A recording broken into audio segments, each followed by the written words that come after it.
point of contact. To reach all the other gallant sons of Atiam who are not lucky to be physically here because they've gone to the great beyond. May the good Lord grant them in the everlasting. Amen. What I have to say will be a little bit personal. In a way, I'm happy that this event is taking place here. The military barracks. Facility belonging to the military, which gave birth to their Lekwot, which also created the circumstances for his ordeal. So I think this is a coming home, and it's also a form of redemption for the things that those who struggle for justice stand for. And I think that somehow, no matter how long things do go around and come around. Do you have the picture? There's a photograph online. Nobody is helping me with it. But in between, I'm happy I came in as my friend, Hassan was speaking president. I thought I had it. If anybody deserved to be in prison, then the father that deserved to.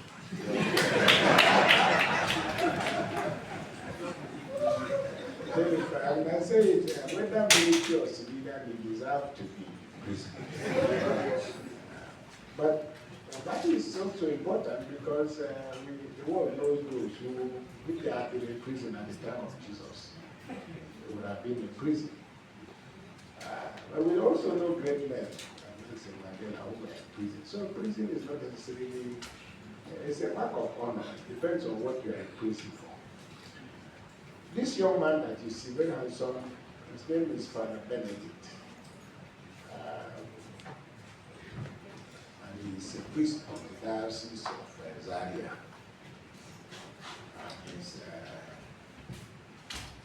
The reason why I look for, I'm sure he'll be very embarrassed, and people from Zaria might be embarrassed, but this young man, when his the father of his mother was one of those who stood trial with General Lekwot. And at the time of the trial, the mother was really pregnant with him. And when I went to see him see her in the hospital, when she gave birth, she said I should name the young man Kukah. As an act of defiance, I decided to give him the name Benedict because of justice. Benedict.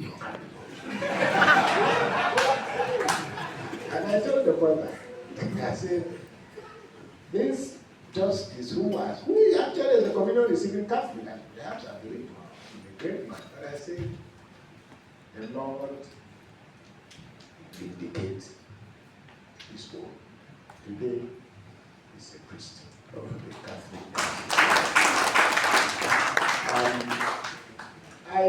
I don't want to repeat the things that have already been said, but I think today is a very, very special day. Southern Kaduna, in a way, we are very grateful to God that Zamani happened. Because many Yorubas, many Southerners got to know that Kukah was from Southern Kaduna, they got to know about Zango Kataf, and they got to know, and right now, it locked Zango Kataf and the Abia people in public memory. So even if it's for that alone, I don't think many of us imagine we will live to see a day of this nature. But it also tells you that when we are struggling for justice, we wear the shoes of the long distance runner because you don't know how long the journey is going to be. Yep. If you read my book, Witness to Justice, my experience in the Kukah panel, there are two critical chapters. One is the chapter that deals with the struggle of the Kukah people. The second chapter is the one that deals with what I call the tribunalization of justice. And the trial, whatever you call it, the mock trials, That's because it's a mock trial. If you were a mock trial, and you would not be, you wouldn't have been sentenced. If mock trial is just like play, but this is a serious matter.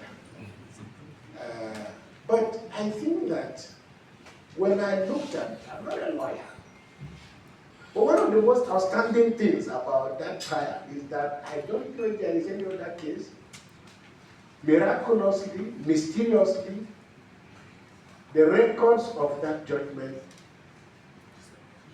disappear.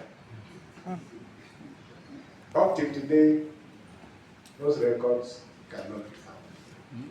During the Kukah panel, and after that, we wrote a letter, Ministry of Justice. I can tell you the name of the permanent secretary, but I will not. And they told us that they can't find the records. So, as I said, it's just to say that the very fact that we're here today and that you are allowed to tell this story, it's a lesson to all of us. We might assume, and I think we are right to assume, that the worst times in our history are over. But let us remain eternally vigilant. Because what we have and what we hold is a treasure. This is a heck of a country, and it's a great country. And people have laid down their lives for this country. I used to say to Nigerians, we are just joking because we don't know what it is to be without a country. What did the people of Gaza do? What did the people of Lebanon do? What did the people of Valencia do? We're hearing stories of earthquakes and incredible things happening and sweeping the lives of hundreds of thousands of people on a daily basis. But in Nigeria, it is us who are collectively turning the life on ourselves. So I think that going forward, the most important thing for you as a Christian is to develop the spirit of forgiveness, and that nothing will happen that is outside the boundary of the divine will of God. I'm not going to say God will that you will go through this, but God's grace is enough for you to live the story. Others are not as lucky as you. And finally, while you were in prison, I don't remember his name, but the Daily Trust newspaper interviewed one of the people who was serving with you.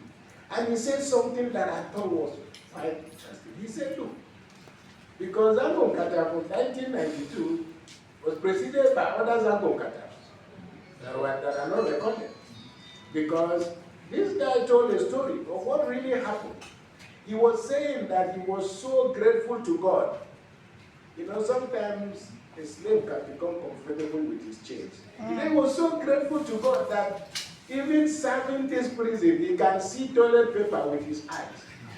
He can see toilet paper. Then he now went back and said, an earlier Zamani, a crisis that happened with the Achia people, and not necessarily the Hausas or the Fulani, against the Nigerians, 1958 or thereabout. He said he was in prison, but in that particular prison that he was serving, what they used to do was that they will empty the feces from the toilet, and then they perforate the buckets, and then fill them up and put them on their head and throw away. So by the time you make this journey and come back, their body is full of. But again, the system deliberately made sure that you had no access to water. Now, you might say that one form of slavery is better than another form of slavery. But slavery is slavery. My general, my brother, Femi Fallon, their place in history is pretty well secure. The very fact that you stretch beyond ethnic, beyond religious, you stretch the arc of justice. But ordinarily you would say people will tell Nigeria, what can concern you with the Almajiris in Kano?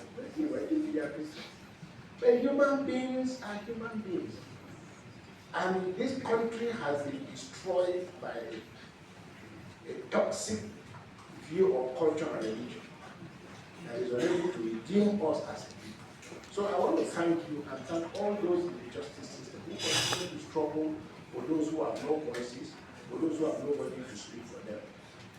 Our brother and our friend Richard Akiola, you know that you take on a project of this nature, and like I said in my foreword, it's phenomenal. I want to thank you. Also to suggest that very often people who defend us are not necessarily those who were born with us. So please, one good thing that should come out of this, for us having learned this lesson, Kaduna State is a state that we must build. Time was, and time will be. But Kaduna was where everybody wanted to be. Now God has said to a point in which Kaduna is a place nobody wants to go to because of the corrosive effect of what the experience is. There is no inherently no problems between Christians and Muslims, no problems between, just a problem of people unable to hold together, people who don't think like them, who don't pray like them, who don't walk that way. This is not the way life is. So the measure of a good society is our ability to collectively work together. I want to thank you very much for even indulging me because I came here. I wanted to be here much earlier, but I had to go. I had an appointment with you. You appointed by the ambassador. So once again, very much thank you very much. Excellency.